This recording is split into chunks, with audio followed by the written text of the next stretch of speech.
Cette personne, elle a choisi un bouton au hasard, sans le dire à personne. Et pas de bol, c'était le mauvais bouton qui sélectionnait la mauvaise taille de robot. Bonjour à tous, bienvenue dans ce nouvel épisode du podcast Au grand remède, les petits mots. Je suis Romain Poncet, ingénieur de recherche en sociologie à la chaire Valeurs du soin. Et aujourd'hui, je suis en compagnie de Jean-François Menudet. Bonjour Romain. Jean-François, je te laisse te présenter rapidement à nos auditeurs. Alors je suis aujourd'hui responsable d'une plateforme d'innovation sur la robotique au sein des Hospices civils de Lyon, donc le CHU de Lyon. Une plateforme qui s'appelle Station H.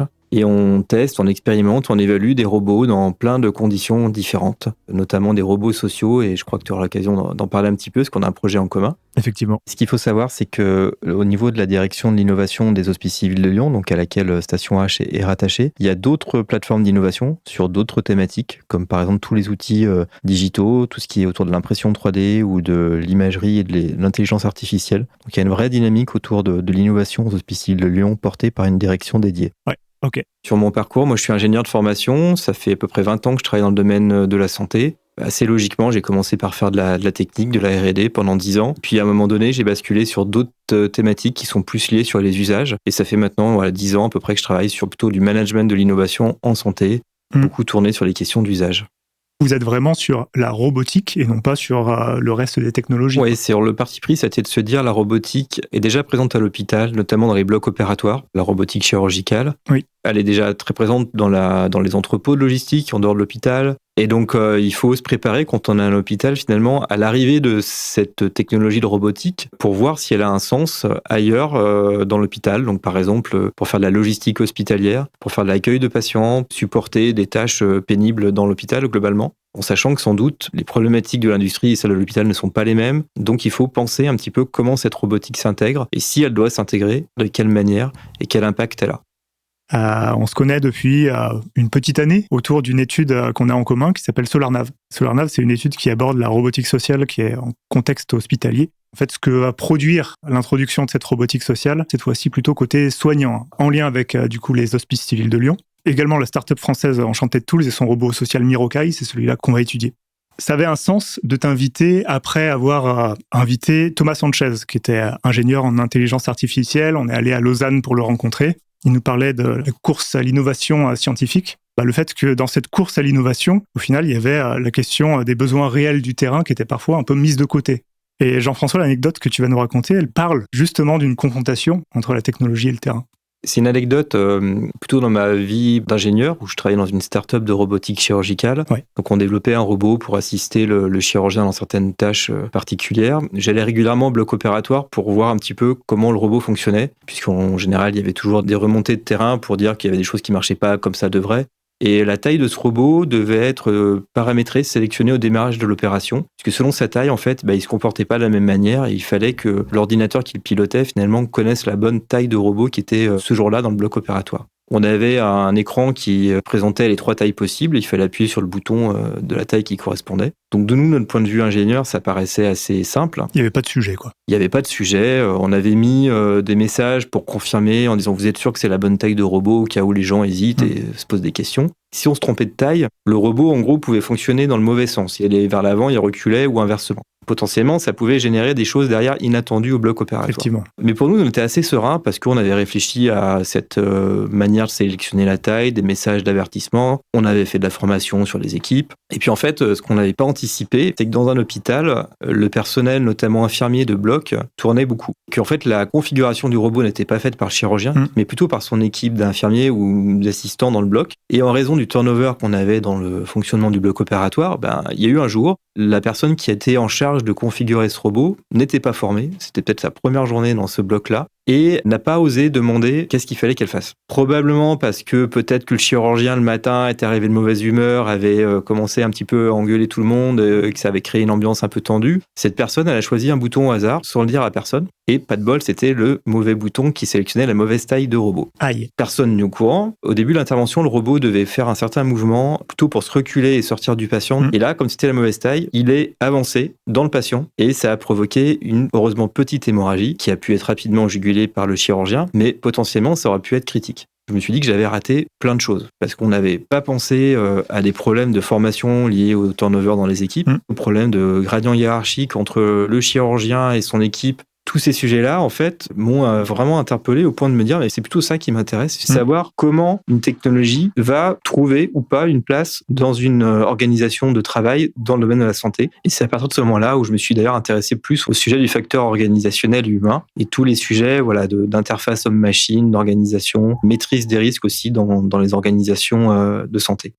Ton histoire, en fait, je la trouve hyper intéressante parce qu'elle pose la question des usages. Tu as une technologie qui est pensée pour être utilisée d'une certaine manière et puis derrière, tu as ce qui s'y passe en vrai entre dynamique collective, pratique de l'individu, organisation. Il s'agit de composer avec toutes ces forces qui sont parfois contradictoires et cette technologie, elle est prise là-dedans, quoi. C'est une question que vous vous posez souvent, en fait. Elle est même au cœur de la plateforme, puisque le volet technologique, en général, l'entreprise le maîtrise parfaitement. Par contre, permettre à l'entreprise et aux futurs soignants, utilisateurs de cette technologie de se projeter dans l'usage et de voir ce qui demain va réellement leur être utile et ce qui potentiellement peut aussi générer des frustrations, de la friction, des erreurs et voire du risque. Ça, c'est un vrai sujet autour de l'usage et c'est plutôt ça qu'on essaye de travailler à Station H. On a un bloc opératoire simulé dans lequel on peut commencer à placer un robot chirurgical, à faire des scénarios d'usage. Mais par contre, on peut déjà dérisquer beaucoup de choses, à la fois en termes de sécurité, mais aussi en termes d'usage, au sens, finalement, à ce que chaque professionnel qui a une tâche à réaliser, par exemple dans un bloc opératoire, à un moment donné, est-ce que ce robot ne va pas venir perturber son activité telle qu'il a aujourd'hui ? C'est vraiment un point sur lequel nous, on est attentif à travailler cette intégration, finalement, de la technologie, non pas au service du chirurgien uniquement, mais bien de l'ensemble de l'équipe du bloc.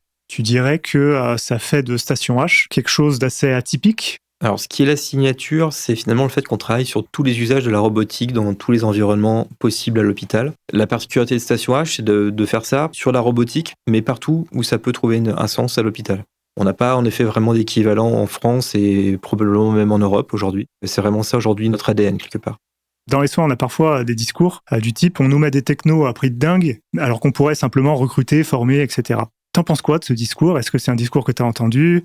C'est un point de vue intéressant. Moi, je ne sais pas si je le partage, mais en tout cas, je le comprends. C'est clair qu'il y a une forte tendance à trouver des solutions technologiques à des problèmes qui pourraient probablement être résolus autrement. Je pense que c'est quand même intéressant d'essayer de voir la place des technologies, quitte à dire à ce qu'elles ne servent à rien, à travers un objet qu'on introduit. On va provoquer des déséquilibres, parce que forcément une technologie va venir à changer des comportements, des façons de faire. Et même si la technologie au final n'est pas la bonne, on a réfléchi de manière différente sur son travail, sur son métier, sur l'organisation. Ce qui est peut-être des fois le plus intéressant et le plus important, c'est pas tant le fait que la technologie soit intégrée ou pas à la fin, c'est le chemin et l'apprentissage qu'on a eu au passage. À la fois utile pour l'entreprise qui développe la technologie, et puis aussi pour ceux qui pensaient parfois au départ que la technologie allait révolutionner leur quotidien et qui se rendent compte que peut-être qu'il y a d'autres moyens. À chaque fois, on essaye de questionner est-ce que vraiment le robot est une solution ?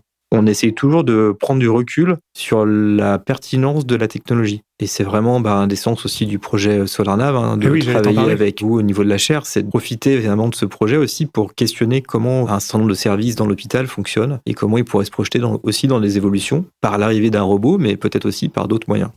On a eu l'occasion dans des précédents épisodes de parler de l'improvisation dans le travail du soin qui arrive en fait souvent, voire tout le temps. Il y a forcément des imprévus et il faut se débrouiller un peu sur le tas, quoi. Alors là, c'est ma casquette de socio qui me rappelle Pascal Huguetto, en fait, sociologue, qui parle de conditions du travail et non pas conditions de travail. En fait, c'est les conditions réelles sur le terrain pour faire tourner la boutique, entre guillemets, pour reprendre ses propres termes. Et parfois, pour faire tourner la boutique, il faut que j'improvise un peu, quoi. Je voulais tout simplement te poser cette question. Comment est-ce qu'on fait pour intégrer cette variable d'imprévu ? La réponse aujourd'hui, c'est de travailler avec des ergonomes, en fait, qui vont travailler sur le travail, voir à quel point il est réglé, il est normé, et à quel point il y a des marges derrière d'ajustement par rapport à ce qui est prescrit. Et tout ça, c'est des choses qui s'analysent avant. Finalement, si on met un robot, quelles vont être les marges qui vont rester ? Qu'est-ce qui va devenir un contraint ? Et si, en effet, le robot ne se comporte pas exactement tel que ça devrait être, quelles sont, en effet, les marges que les personnes qui l'utilisent ou qui sont autour vont pouvoir garder ? Nous, c'est un point important qui est abordé par l'angle de l'ergonomie, avec notamment Marine Coulon qui travaille avec nous sur ces sujets et dans le cadre de SolarNav. L'improvisation et l'imprévu, c'est un peu aussi le moteur de l'innovation. Ouais. C'est souvent parce qu'on a des éléments un peu nouveaux qui se présentent qu'un projet va évoluer et va finalement trouver un sens pour tout le monde. Il y a souvent quand même des ajustements qui sont nombreux, qui sont souvent liés à des découvertes imprévues au fur et à mesure du chemin. La question de l'improvisation, ça me fait encore une fois une transition toute trouvée avec la musique que tu as décidé de nous présenter aujourd'hui. Je te laisse la parole là-dessus. C'est une œuvre de Ornette Coleman, qui est un saxophoniste de jazz américain, qu'on peut considérer comme l'inventeur du free jazz, fin des années 50, qui était une vraie rupture par rapport au jazz établi, notamment le bebop, qui était un peu le standard à l'époque. Une de ses grandes marques de fabrique, c'est une forme d'improvisation qui est très libre. C'est le lien, en effet, avec ce qu'on vient de se dire. Là. L'innovation, il y a beaucoup d'improvisation, à la fois beaucoup de dissonance et beaucoup de simplicité. L'innovation, elle va provoquer une dissonance dans l'organisation dans laquelle elle s'implémente, ou elle naît d'une dissonance qui existe, parce que quelqu'un trouve que quelque chose fonctionne mal. Et puis, la simplicité, quand on regarde les innovations aujourd'hui qui sont les plus intégrées, les plus abouties, c'est souvent celles qui sont les plus simples, en tout cas en apparence. Et donc, cette musique, c'est pas une débauche de notes, c'est juste quelques notes, parfois dissonantes, parfois non, et c'est l'ensemble qui va créer quelque chose d'abouti de par sa beauté formelle. Le nom du morceau, c'est Beauty is a Rare Thing. Je vous laisserai écouter. En tout cas, la métaphore est belle, je trouve. Merci encore une fois, Jean-François, pour ta participation. Merci beaucoup pour l'invitation. Merci également à vous de nous avoir écoutés. N'hésitez pas à nous suivre sur les plateformes de streaming, Spotify, Deezer, sur la page LinkedIn de la Chaire. Vous pouvez aussi retrouver nos actus sur le site chairevaleurdusoin.univ-lyon3.fr, également sur YouTube. Hop, ici Romain du futur. Je me permets de m'incruster dans cet épisode 2 mois après l'enregistrement de l'émission, simplement pour vous prévenir que le 26 juin prochain, la Chaire Valeurs du Soin, elle organise une journée grand public qui s'appelle Voyage au cœur du soin. C'est la 2e édition. C'est adressé à tout le monde, patients, soignants, curieux ou chercheurs également. Et l'idée, c'est de se réunir autour de conférences, autour de débats, d'ateliers, d'activités artistiques, pour se poser la question des temporalités plurielles du soin. Ça s'appelle Voyage au cœur du soin 2, dans les temps du soin. C'est entièrement gratuit, il faut juste s'inscrire dans le lien qu'on vous met en description. Allez, cette fois-ci c'est la bonne, prenez soin de vous et prenez soin du soin, comme d'hab. Bye bye.